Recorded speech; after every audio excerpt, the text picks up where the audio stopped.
My name is John O'Hare. I am a police officer with the Broomfield Police Department. Officer, how did this case begin for you?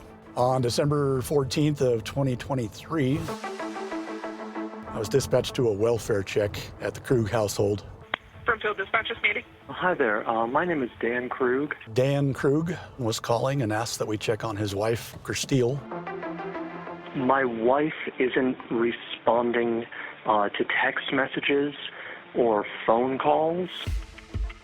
Said that he had not been able to reach her for about 3 hours. We've had threats against us. We have both been targeted by a stalker. Dan said that this alleged stalker had made threats to both him and his wife, Kristil. Which is why I'm nervous that she's not answering me. Yeah. The first thing I did was walk right to the front door, kind of peek inside. Everything looked orderly, quiet. I gave it a loud knock. My thinking at the time was it's very possible she's not even home, so I wanted to see if I could peek into the garage. Quickly realized that I'm not tall enough to see in those windows. I went back to my patrol car and I pulled it into the driveway so that I could get my push bumper close to the garage and use it as a step up. I stepped up on it and looked in the window. I immediately see Kristil, apparently lifeless. She had some type of wound to the head. 151, send medical. I got a female down in the garage. Broomfield Police! Broomfield Police!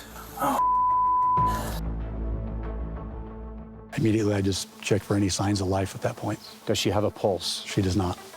151. I immediately started CPR. There was a stab wound on her chest. Send the next unit emergent, please. As the paramedics arrived, I opened the garage door and a woman came up, and I believe this woman was Kristil's mother. I arrived. I need you to stay out, please. I said, that's my daughter. She came running up to me and said, Kristil is dead. It's just shocking. You don't want that to be your reality. Oh my God, this can't be true. This can't be true, can it? It was chaos. I heard screaming coming from the top of the hill. My house. Hey, stay back, stay back, stay back, stay back. This is my house. I understand. I see a man come running down the hill. This is Dan. This is her husband. This man just lost his wife. And he is beside himself. I'm with Dan, and he's on the floor, and he's crying. They all just kind of said, I can't believe this happened. He did it. The stalker did it. We were on heightened alert. We were very, very concerned for Dan's safety. This is after Kristil was murdered. You're worried that Dan may be next in this stalker's sights. Correct. We thought Dan Krug was next. The community was very alarmed. Is this a murder scene? There's a killer out there, and we're gonna go after him.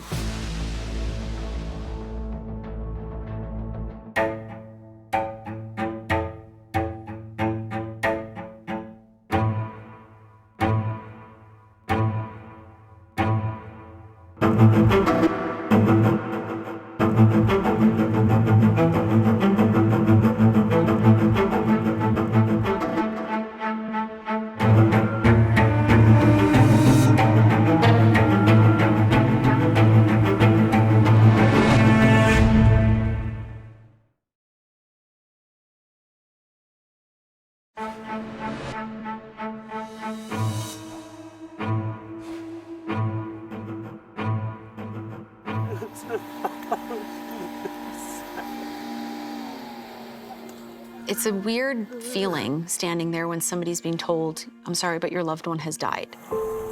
Victims advocate Heather Ates is trained to comfort those in emotional agony, like Dan Krug, who dashed home from work and learned his wife, Kristil, had been found murdered in their garage in suburban Broomfield, Colorado on December 14th, 2023. This man has been going through a stalking case with his wife. He's being stalked as well, and now she's gone. As investigators searched the crime scene for clues, Heather drove Dan to the police station.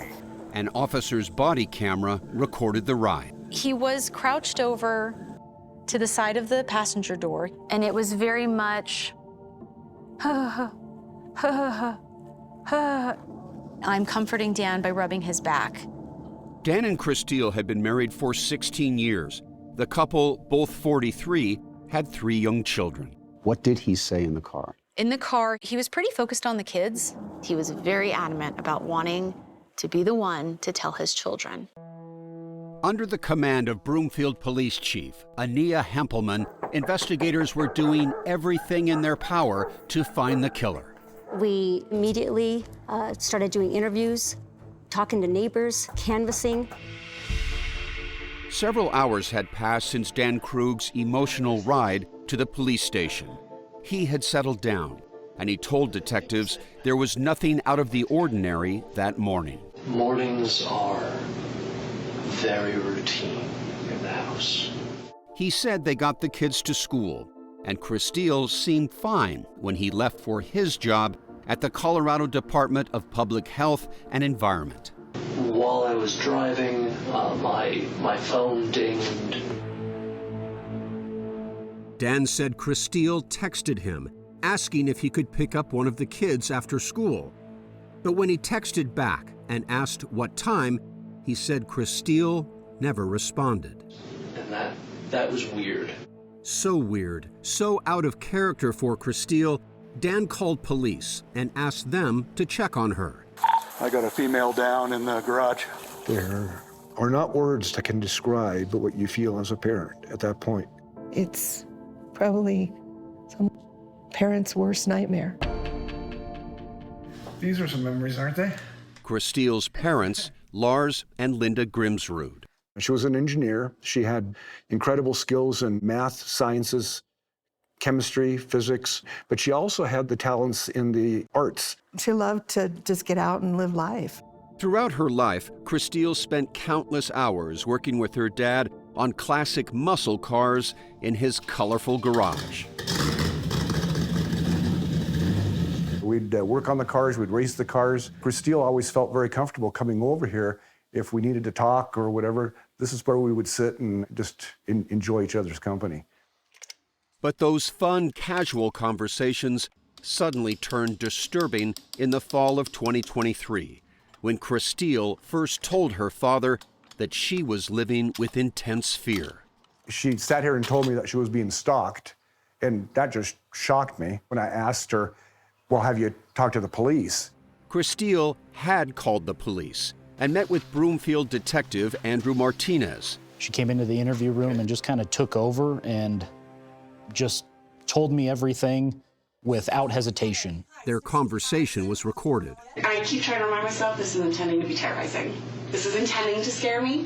Kristil told Martinez that on October 2nd, 2023, she received an unsettling text from someone named Anthony, who said he would be coming to the area and asked if Kristil wanted to hook up. And how does she respond to that? She did not respond. The following day, Kristil told Martinez she got more texts from Anthony that included obscenities and said, "You should kill yourself. Don't waste my time." Somebody who wants to hook up now is saying, go kill yourself. How do you interpret that second text?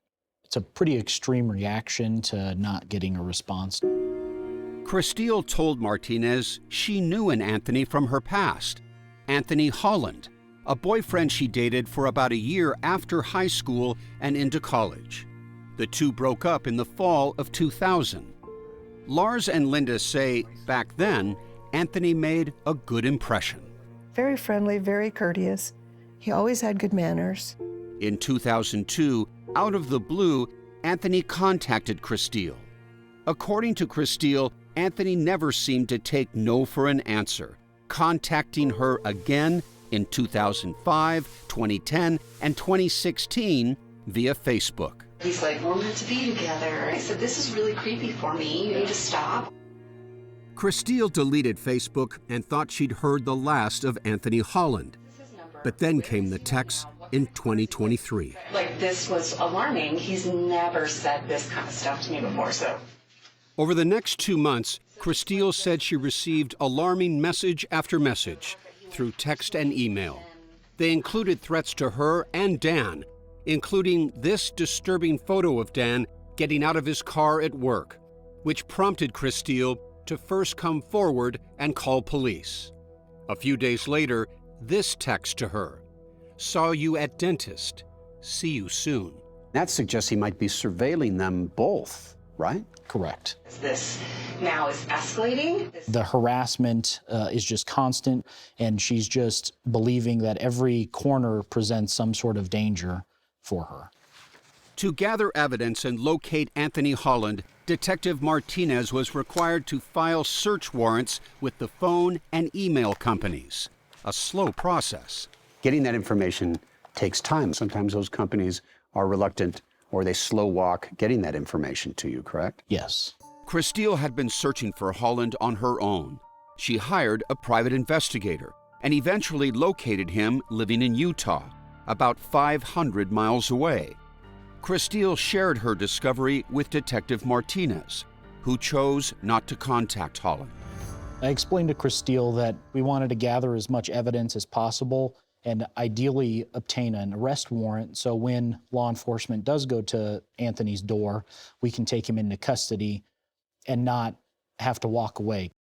But Lars says Kristil had been losing patience with the investigation. She made the comment that she felt they had abandoned her, that they weren't doing things aggressively enough. Kristil had taken steps to protect herself and her family, including installing security cameras. And she was scared. I said, well, this sounds serious enough that you need to start carrying. You'll use one of my guns for right now. Is this the very gun that she took with her? That is the actual gun that she initially then carried.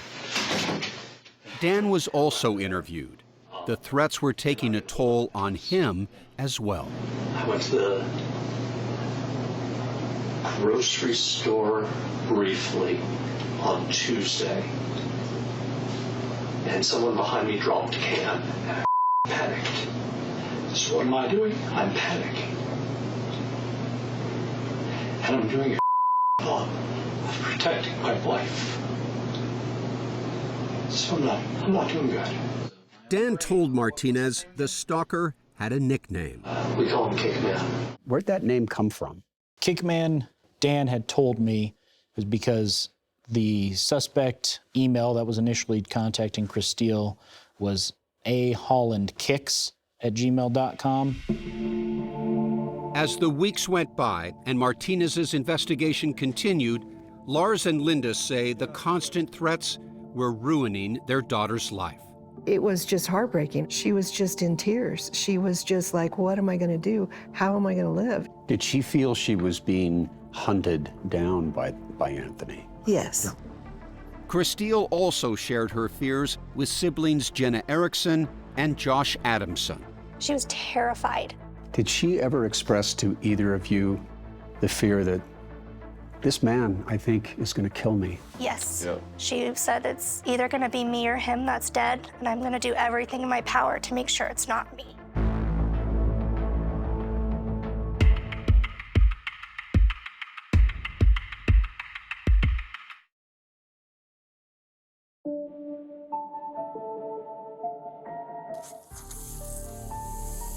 When Kristil Krug was found dead in her garage, Detective Martinez had only one suspect in mind. My initial assumption was that Anthony Holland had gone to her home and murdered her. Within hours, local police descended on Holland's home in Eagle Mountain, near Salt Lake City. So you're alone in a house. What do you hear? Pounding at the door. Like? Yeah. Big time. So I go to the door. I see like 8 cops. I had no idea what was going on.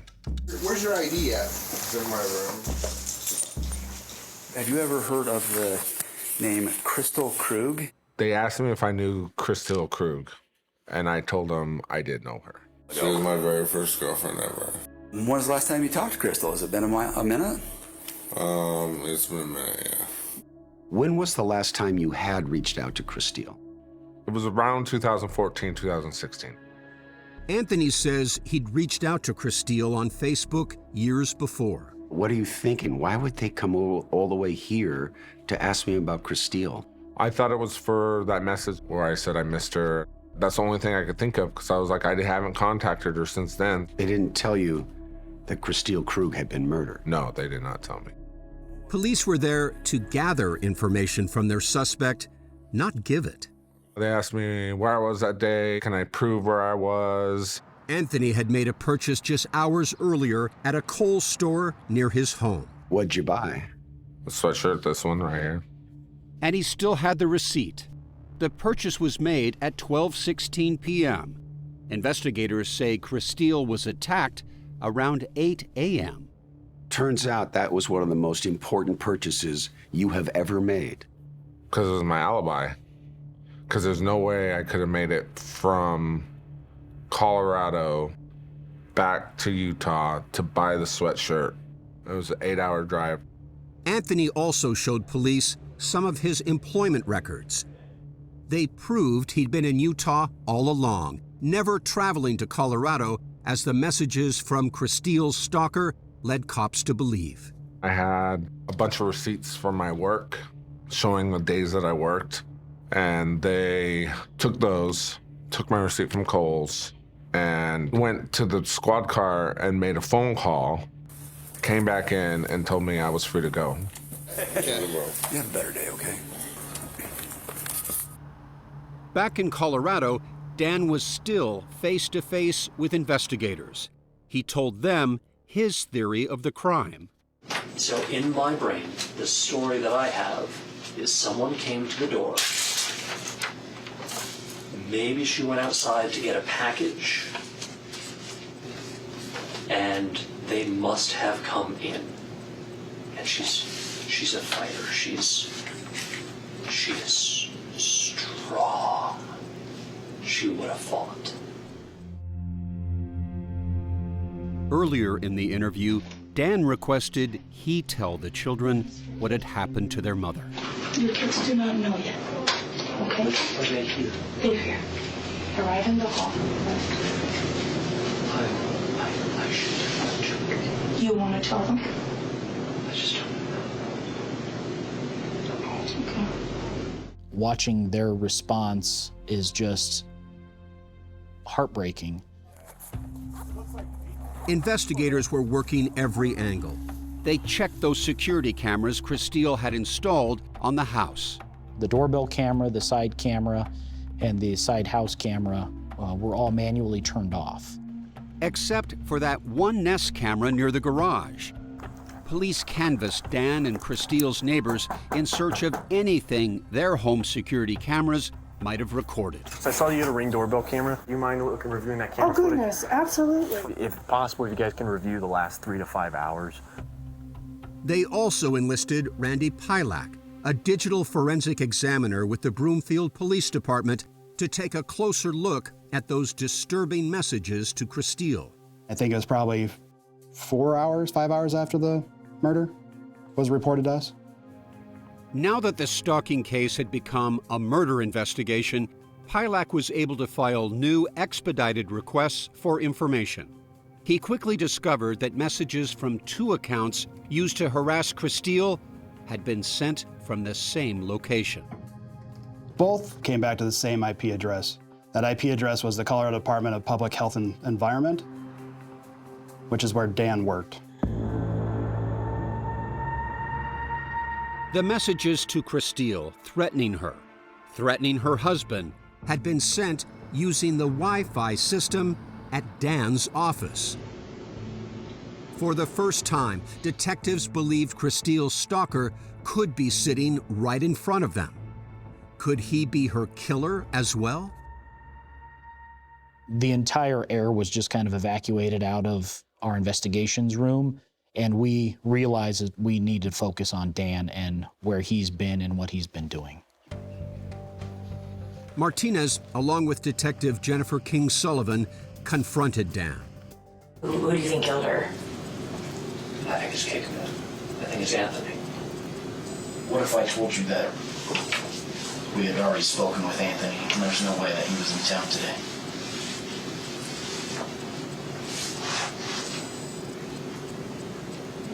And I have nothing. And I'm terrified to bring my children home.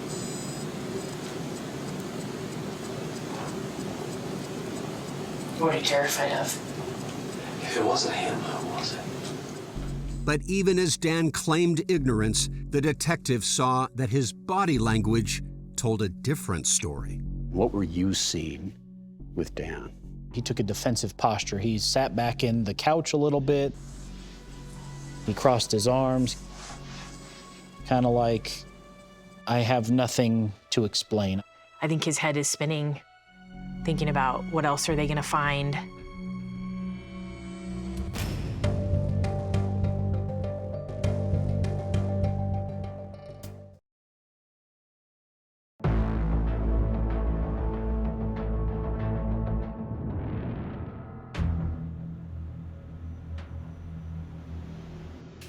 The mystery continues, and It has to be the husband.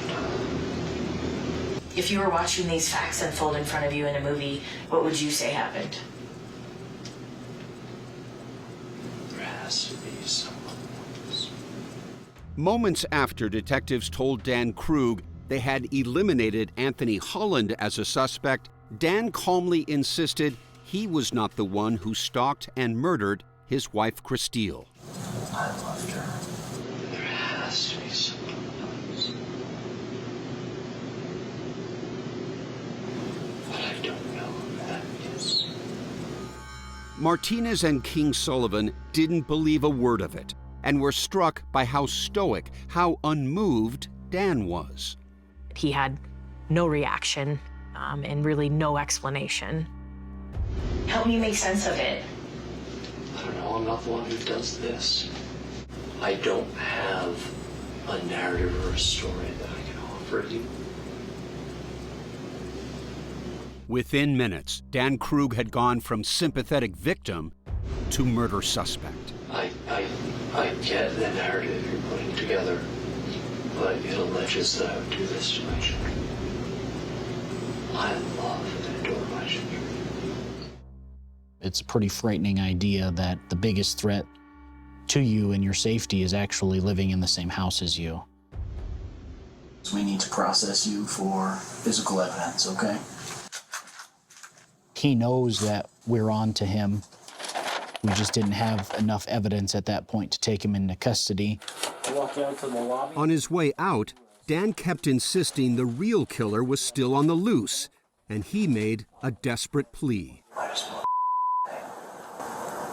he took my children's mother for Christmas. They're never going to get over that. I don't care if you capture them. I don't care if you kill them. Find them. Don't just assume it's me. Keep looking. When did you find out that Dan was now a person of interest in this case? I think at his interview, so that same day when they held him, and they held him pretty late. An autopsy revealed what happened to Kristil. She had been attacked from behind with a blunt object. Bludgeoned to death in the head and rolled over and then stabbed in the heart. With Dan now the prime suspect, the detectives wanted to know more about his relationship with Kristil. According to Kristil's parents, it wasn't good. She said, well, I'm sleeping on the couch, Mom. But you knew there was trouble in paradise, right? Yeah, and especially in those last few months. Kristil's family says those troubles were caused by Dan's fiery temper. What set him off? It could be anything, but it was usually if he was losing control.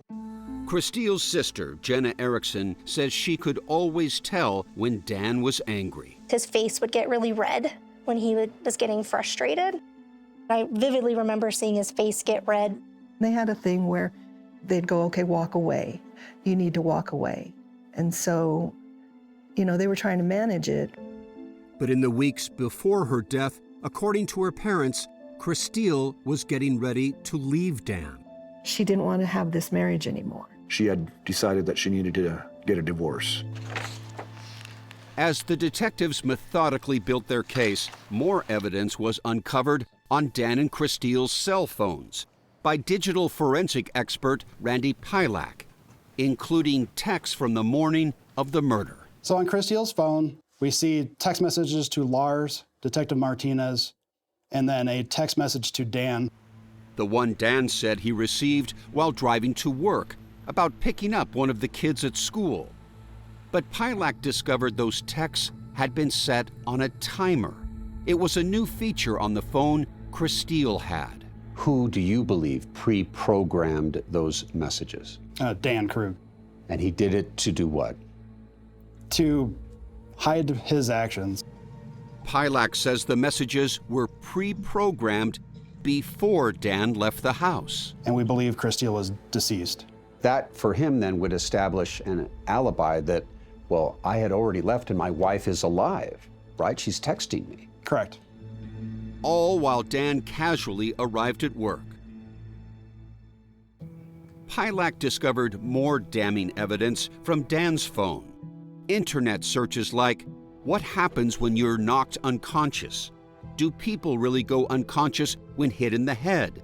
And how hard for head trauma to go unconscious? All searches were the day before the murder. It was rather damning.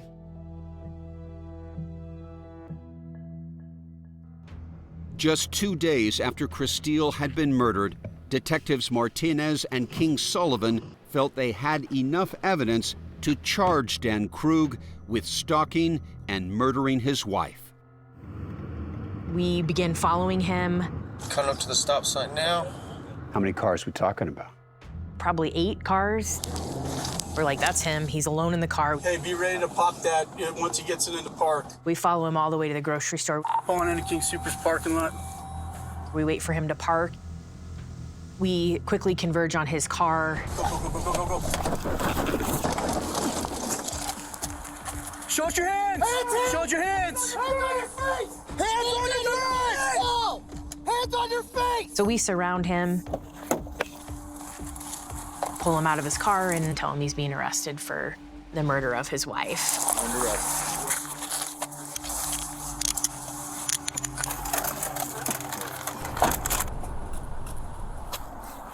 I asked him just one question. Do you want me to tell your kids that you killed their mother, or do you want somebody else to? That's quite a line. That goes back to when he said he wanted to tell his kids that their mother was dead. I should have children. After I asked that question, he just said that he wanted to speak with his attorney and then looked away from me. All right. Good luck. And I shut the door and he went to the county jail. You get one leg up and then kind of swing around. I felt a huge relief. They got him. It felt like a burden had been lifted, that he had been arrested. And soon, Kristil's family would come face to face with the man detectives say murdered her. He looked right at me and smiled at me. And hear, for the first time, Dan's side of the story.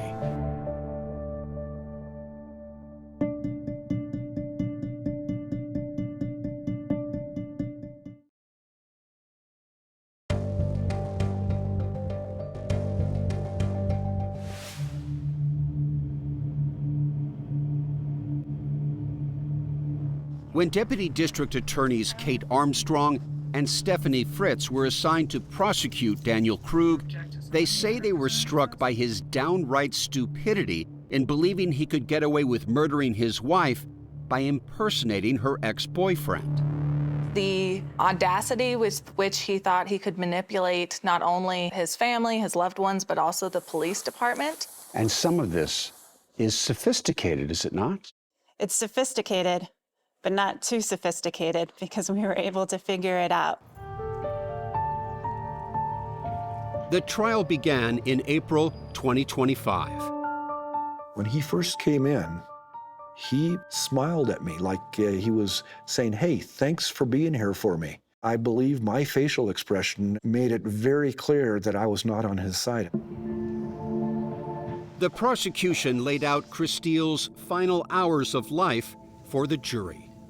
On December 14th of 2023, Kristil Krug started her day like any other day. She took her younger 2 children to school. And when she returned, Kristil pulled back into her garage. She gets out of the car when she is attacked from behind. And did she ever see him approaching, do you think, or was this an ambush? It was an ambush. She had 2 or 3 skull fractures. As she's laying on the floor bleeding, he pushes her over, gets over her, and stabs her just above her heart. And why do you suppose he had to do that vicious last stab? I think it was rage. I think it was control and power that he wanted to exert over Kristil. Dan had been losing that control for a long time, say prosecutors. Their theory of the crime is that Dan sent Kristil those disturbing messages in an attempt to drive her closer to him and not leave, hoping she'd see him as her heroic protector. It was not working. The stalking was not leading her back to him. I think it then turned to, I'm still losing her, kind of a, if I can't have you, nobody can. The prosecution says that in the last days of her life, Kristil had begun to suspect that her stalker was possibly her husband. We know from Dan's own interview that she confronted him and said, I can't rule you out as the stalker. She said that right to my face. That she wanted to know if it was me. And I told her no. He felt the walls closing in. Closing in. He was going to lose Kristil anyway. He was going to be exposed as the stalker. So he did that last fatal act and murdered her. Prosecutors say Dan tried to outsmart investigators, pre-programming those text messages on Kristil's phone before he left the house, assuming he wouldn't be caught. Were we not able to discover that that was a delayed send text, it would have appeared as though Kristil was still alive when he left the house. At trial, the long list of digital evidence against Dan was laid out. The threatening texts, the emails, the internet searches. Also included that photograph of Dan arriving at his office, attached to a menacing email seemingly sent by Anthony Holland to Kristil. But there was one problem, according to the state's digital expert. Who took this picture, do you believe? Dan. Dan took this picture. Pilak discovered that the phone which snapped that photo was in selfie mode, using a timer. A fact that Kate Armstrong reminded the jury about in her closing argument. That's when the judge allowed cameras into the courtroom. The phone was propped on the back of this vehicle next to him. The defendant took this photograph and then he sent it to his wife. We respectfully disagree with the prosecution in this case. Defense attorney Philip Geigel argued the murder investigation was poor. The blunt object used on Kristil's head and the knife used to stab her were never recovered by police. The defense also zeroed in on the fact that Kristil's phone was not tested for fingerprints or DNA. Why not the phone? The prosecution wants to believe, well, there may not be a lot to be found there. Well, you won't know if you won't try, but... Geigel said other forensic tests supported his claim that Dan is innocent. They submitted the chest swabs, and you know whose DNA wasn't there? The person who lived in the house, the person who ate in the kitchen with them, the person who shared the living room. That idiot right there. There is absolutely no physical evidence on Mr. Krug's clothing. There's no blood found on that car, inside or out. It's searched 3 times. In week 3 of the trial, the jurors began deliberations. After a day and a half, verdicts were reached. Please rise for the jury. Judge Priscilla Lowe read the verdicts. We, the jury, find the defendant guilty of murder in the first degree. We, the jury, find the defendant guilty of count number 2, stalking, extreme emotional distress. Krug was also found guilty of stalking with credible threat and criminal impersonation. Guilty, guilty, guilty, guilty. And at that point, I think I started breathing again. Krug was later sentenced to life in prison without the possibility of parole on the murder charge and an additional 9.5 years for the stalking and impersonation counts.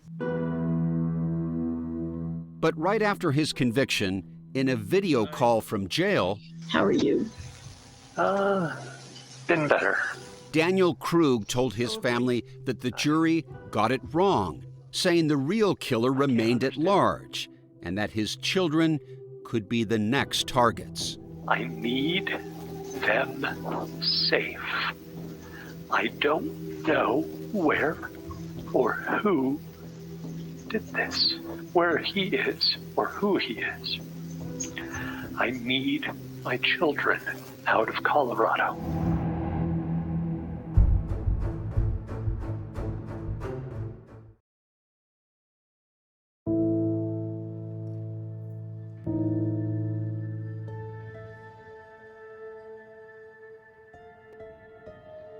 As Daniel Krug began serving his life sentence, he continued making video calls to his parents and brother in the days immediately after his conviction.